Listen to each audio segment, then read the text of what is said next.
Bienvenidos a mi canal de Inmunólogos en el Mundo.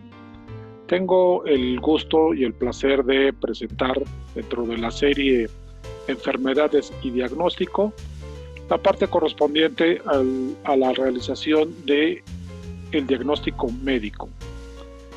Entonces vamos a comenzar con hablando de este importante tópico, porque a todos nos debe interesar, no solamente al personal médico, sino cómo se lleva a cabo y se realiza este procedimiento tan importante en la salud pública.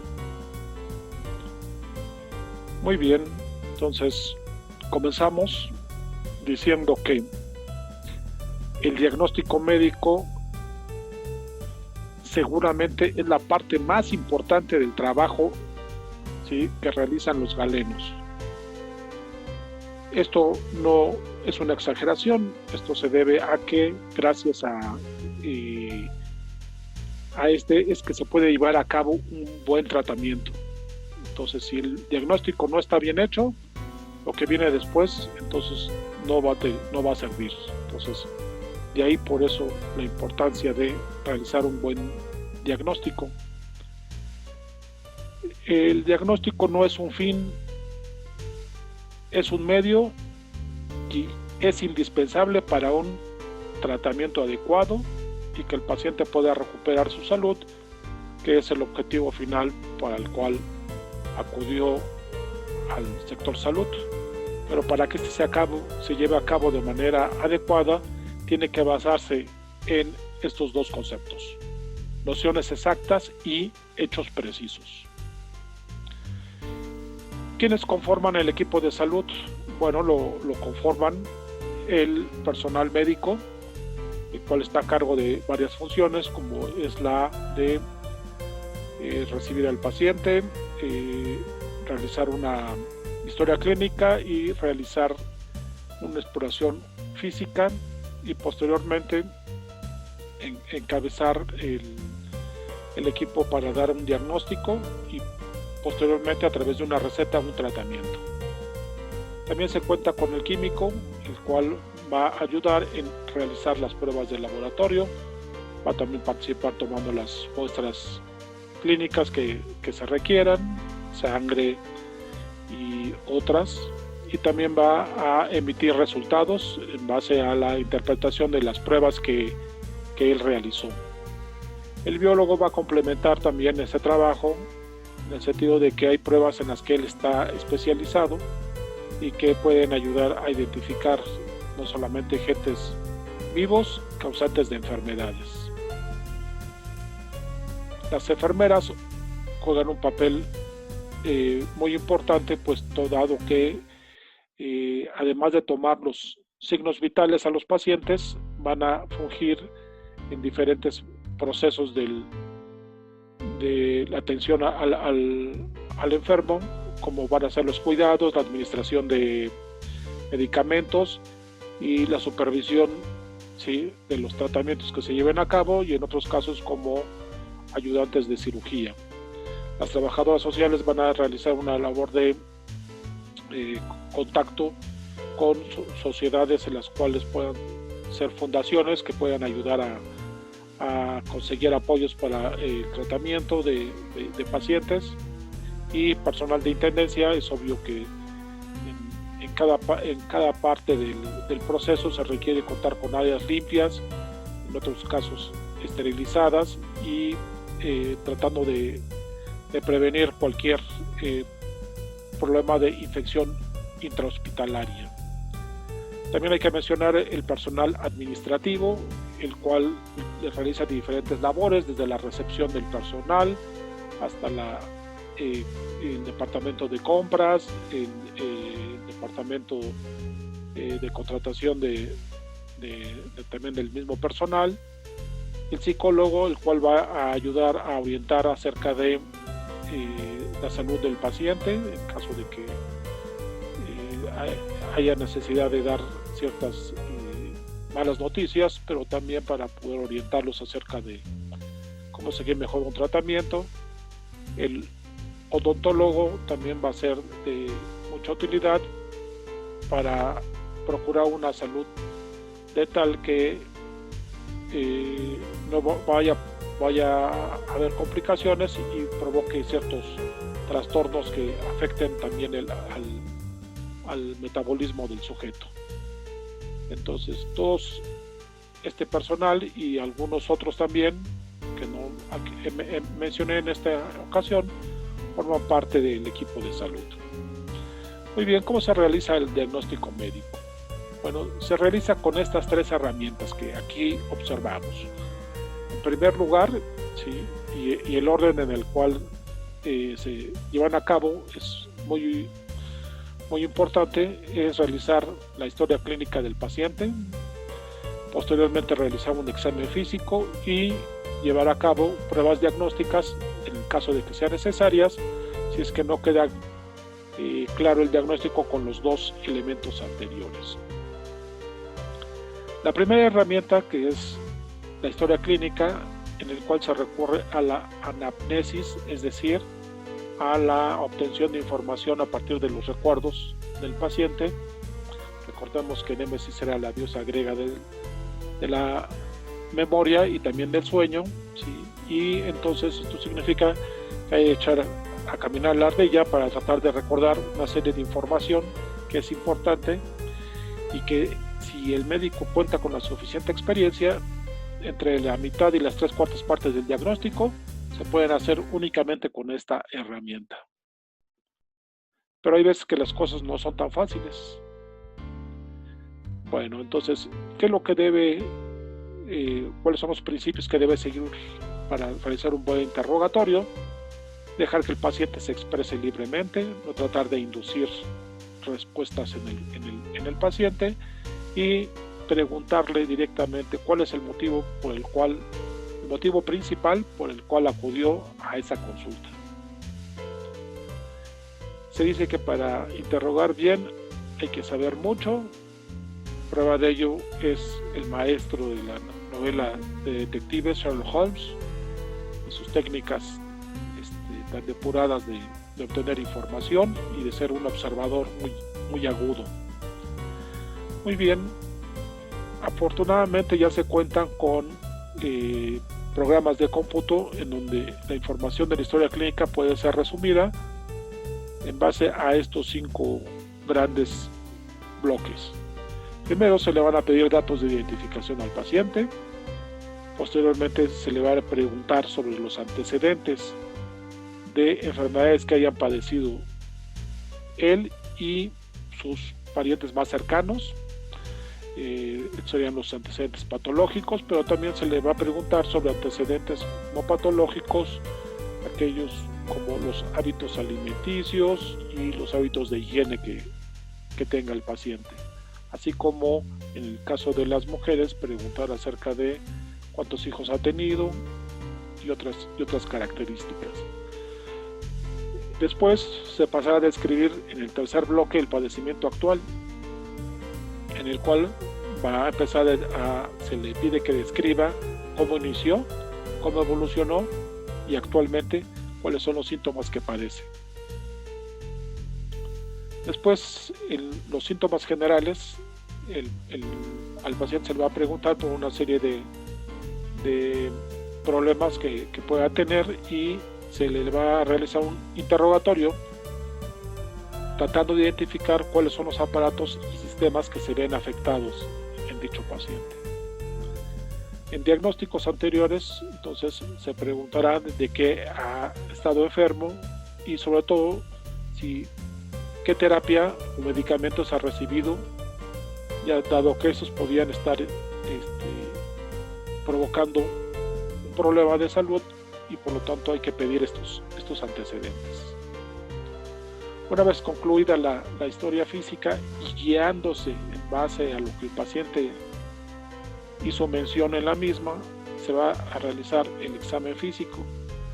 Entonces, si el paciente dijo que le dolía el estómago, ¿sí?, o el pecho, entonces por ahí debe de empezar el médico, ¿sí?, y posteriormente va a realizar una palpación la cual va a determinar el grado de dolor o inflamación que existe en la zona. Entonces, se van a buscar signos y síntomas, ¿sí?, para tratar de saber o de intuir qué es lo que pasa dentro del paciente y cuáles serían los órganos, músculos involucrados en sus dolencias.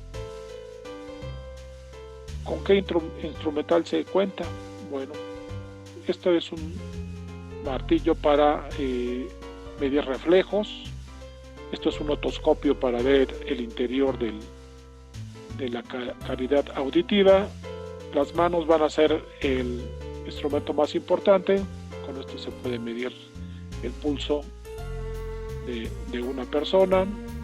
Con el estetoscopio se van a poder medir la frecuencia cardíaca, la frecuencia respiratoria, ruidos que se puedan escuchar también en los mismos, la medición de temperatura para determinar si hay fiebre, la medición de la presión arterial mediante un manómetro y una lámpara de luz para ver reflejos oculares. Los principios de un buen diagnóstico, debe realizarse por sistemas como nervioso, óseo, digestivo. Entonces se debe de elegir uno el que esté más relacionado con los síntomas y signos que presenta el paciente, respetando la privacidad y el pudor del mismo, y empezando por uno, concluirlo y seguir con los sucesivos, y no tratar de hacer observaciones de varios al mismo tiempo. Es preferible comenzar con uno y terminar, y hasta que se haya conseguido esto, continuar con el siguiente. Hay ciertas recomendaciones que se hacen para que se lleve a cabo este buen examen físico. Entonces debe describirse con claridad cada uno de los signos encontrados, decir cuando este puede ser dudoso y así manifestarlo, y debe estar guiado en base a lo que nos dijo el paciente en la historia clínica, porque lo que no se busca no se va a encontrar. Entonces la mente debe estar preparada, no debe estar confundida, y cuando se llega al momento de la exploración física, aquí el sistema de enfermería generalmente se hace cargo de medir frecuencia cardíaca, tensión arterial, frecuencia respiratoria, temperatura, peso actual para medir índice de masa corporal y cuál sería el peso ideal y poder determinarlo. Cuando no se cuenta con estos servicios, el mismo médico es el encargado también de realizarlos. La exploración general se va a llevar empezando por la cabeza y luego ya siguiendo cuello, tronco y extremidades. Y después ya se va a pasar a hacer una exploración regional dependiendo de lo que el paciente haya mencionado, que donde tiene afecciones que pueden ser cabeza, cuello, tórax, abdomen y miembros o genitales. El objetivo es tratar de hacer una revisión y saber o tratar de imaginar qué es lo que pasa dentro de los órganos que están conformando a ese sujeto, para lo cual el médico cuenta con la ayuda en la medición de los signos vitales y la interpretación de los mismos gracias a una serie de datos que se llaman valores normales, los cuales nos van a dar, dependiendo del grupo de edad, ¿sí?, las referencias a cuál es el rango que pueden tener estos valores de presión sistólica y de presión diastólica, o en el caso de la frecuencia respiratoria, también dependiendo de la edad, cuántas son las ventilaciones por minuto que debe de haber. En el caso de la frecuencia cardíaca, también dependiendo de la edad, ¿sí?, cuáles son los latidos por minuto, y en el caso de la temperatura, también dependiendo de la edad, ¿sí?, cuál es la temperatura a la cual debe encontrarse normalmente. La interpretación obtenida de estos valores junto con el índice de masa corporal, cual es muy importante determinar qué es lo normal. Lo normal es un índice de masa corporal entre 18.5 y 24.99. Por abajo de esto sería la delgadez, y ya valores muy bajos sería el infrapeso.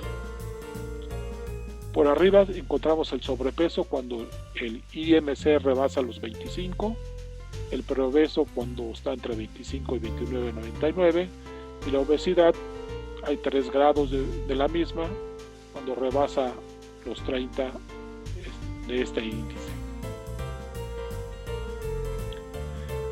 Entonces, ¿cuál es la diferencia entre un signo y un síntoma?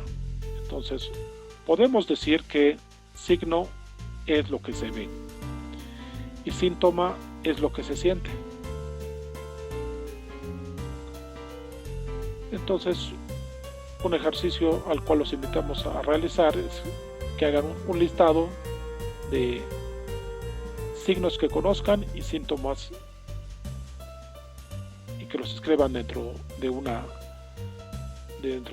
tarjeta. Muy bien, entonces vamos a explicar qué es un signo, el cual dice que son marcas objetivas verificables, los cuales representan hechos sólidos e indiscutibles, como en el caso que observamos aquí, que es una persona que tiene ictericia, su piel se va a ver de color amarillento y esto es algo que puede percibir el médico.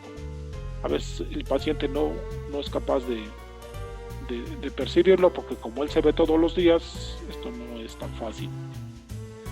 Entonces el significado de un signo va a ser mayor cuando nos va a decir o ser reflejo de un cambio estructural o funcional que va a tener el paciente. Por ejemplo, cuando ocurre la ictericia, ¿sí?, es porque generalmente hay una afectación al hígado, a las vías, a la vesícula biliar o al páncreas. Entonces, ¿cómo se va a ver esto reflejado? Bueno, pues los eritrocitos, los cuales van a estar irrigando estos órganos, van a verse afectados y la hemoglobina, la cual contienen estos eritrocitos, va a ser liberada cuando son destruidos y esa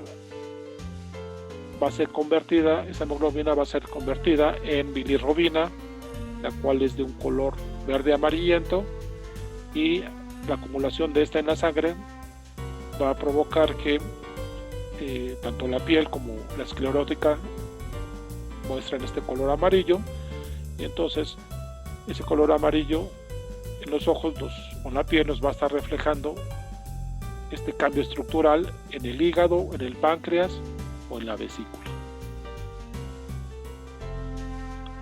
Esta es una serie de síntomas y signos, ejemplos de los mismos, los cuales vemos como ejemplo de síntoma principal en el caso de el TEP, que no es otra cosa que la tromboembolia pulmonar, que es una de las complicaciones que se observan en el caso del COVID. ¿Sí? Tenemos dificultad para respirar, 80%, y ejemplo de un signo sería la taquipnea, o sea, la respiración rápida en estos pacientes, así como varios otros. En el ejercicio del diagnóstico se debe de buscar ir escalando y reuniendo signos y síntomas de tal manera que estos nos puedan significar algo. Por ejemplo, buscar una tríada, es decir, la tríada más famosa es poliuria, polidipsia y polifagia, lo cual es sinónimo de diabetes mellitus. O buscar tétradas, bocio, temblor, taquicardia y exoftalmia, son equivalentes a padecer hipertiroidismo. Pero si seguimos aumentando el número de signos y síntomas, podríamos llegar a describir lo que es un síndrome.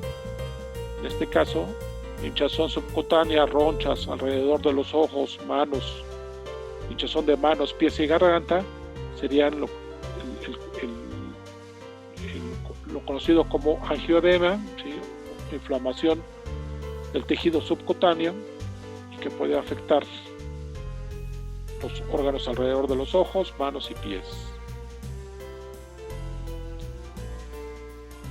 En este ejercicio lo que se debe de jerarquizar, entonces, empezar por signos, síntomas obtenidos en la exploración física y tratar de construir un síndrome, ¿sí? Y este síndrome se puede definir como un conjunto de signos y síntomas que frecuentemente se asocian por medio de particularidades anatomofisiológicas o bioquímicas, aunque de este se puede encontrar que tenga diferentes etiologías. Entonces, ¿cuándo se construye un síndrome? Bueno, cuando juntamos una serie de signos y síntomas, por ejemplo estos: dificultad cuando se realiza un ejercicio físico, una velocidad aumentada del funcionamiento cardíaco cuando se aprecia por medio del estetoscopio soplo sistólico en foco mitral, y crepitaciones en las bases pulmonares, ingurgitación yugular, aumento del tamaño del hígado y acumulación de líquido en los miembros inferiores, en las piernas. Entonces, todo esto va a ser sinónimo del síndrome de insuficiencia cardíaca congestiva y no de otros síndromes como el respiratorio, cardiovascular o hidropígeno. Muy bien, la premisa es que a medida que agrupemos más signos y síntomas y formemos un síndrome, tendremos que considerar menos enfermedades. De tal manera que esta herramienta de irse acercando al diagnóstico, sí, es la más adecuada. Entonces,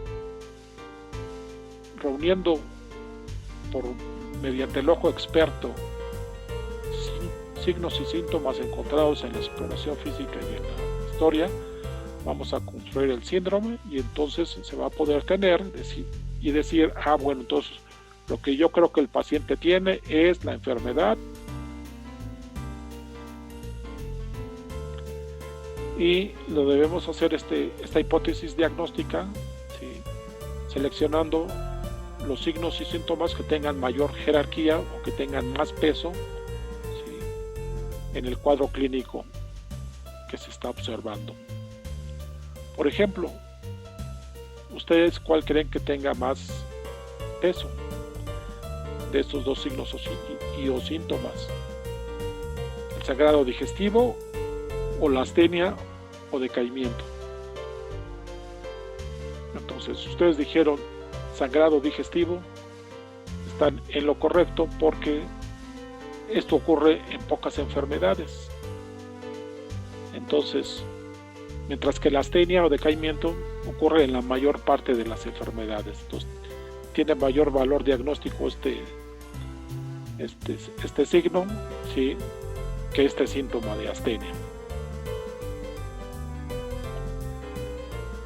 Muy bien, entonces hay veces en que un signo o síntoma puede tener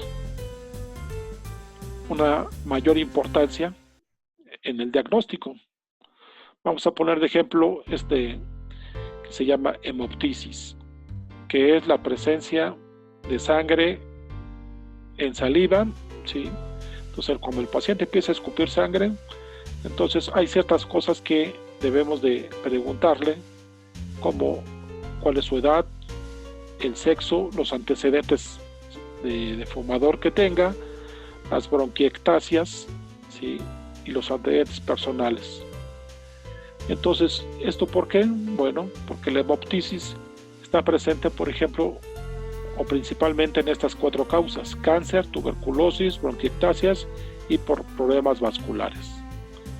Entonces, con esto ya podemos hacer lo que se llama el diagnóstico diferencial, y dentro de un síndrome, entonces, buscar dentro de un grupo de causas ya reducido cuál de estas 4 pudiera ser la que está afectando al paciente.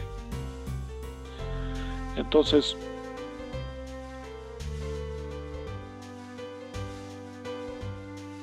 aquí vemos a lo que se llama el síndrome de oficina, que se caracteriza por hipertensión, glaucoma, y esto de trigger finger se refiere a dedos en forma de gatillo, o sea, de tener así engarrotados los dedos, la presencia de dolores de cabeza que van moviéndose de un lugar y dolor en la espalda baja. Entonces, todo esto caracterizado por aquellas personas que trabajan mucho sentadas y que la mayor parte del tiempo, debido a esta actividad, no realizan el ejercicio necesario. Muy bien, entonces vamos a hablar acerca de los factores a tomar en cuenta para un diagnóstico clínico. Entonces, dentro de esto se encuentra, se debe tener un buen entrenamiento para conocer las fortalezas y debilidades de cada herramienta diagnóstica. Deben de tenerse presente que todos los signos y síntomas, igual que las pruebas de laboratorio, tienen falsos positivos y negativos. Por lo tanto, el médico debe de saber de esta ciencia que se llama semiología, que es el estudio de los signos y los síntomas, y que cada signo tiene su sensibilidad y especificidad, y que es importante saber de ellos para poder calcular la probabilidad diagnóstica, es decir, la confiabilidad que le podemos dar para cada uno de estos. Las premisas, entonces, para hacer un buen diagnóstico es basarse en el análisis de datos seguros hechos por una buena historia clínica y por una buena exploración física. El razonamiento será válido siempre y cuando se basen estas inferencias en nociones exactas y en hechos precisos. La validez de las deducciones dependerán de las observaciones que se hicieron durante esta exploración, y que cuando esto no se cumple, los resultados siempre resultarán erróneos, y esto tendrá consecuencias en la salud del paciente. Todo esto nos lleva a que el objetivo del diagnóstico se versa sobre tratar de aproximarse tanto como sea posible a la verdad y optimizando los recursos con el menor número de ayudas diagnósticas. Volviendo a esta práctica, algo que deba contar con la mayor rapidez y con el menor gasto sería lo ideal para llevarlo a cabo. Entonces, cuando ya se cuenta con una hipótesis diagnóstica, lo ideal es que debemos de tomar una decisión entre confirmar lo que estamos sospechando o descartarlo.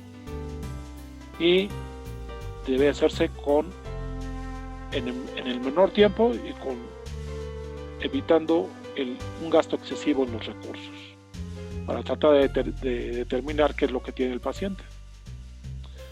Muy bien, entonces vamos a dejar hasta aquí esta primera parte de la explicación, y en la segunda parte vamos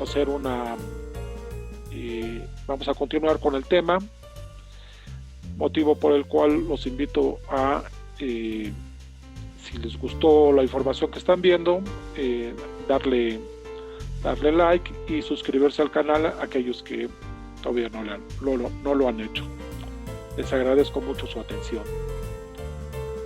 Hasta luego.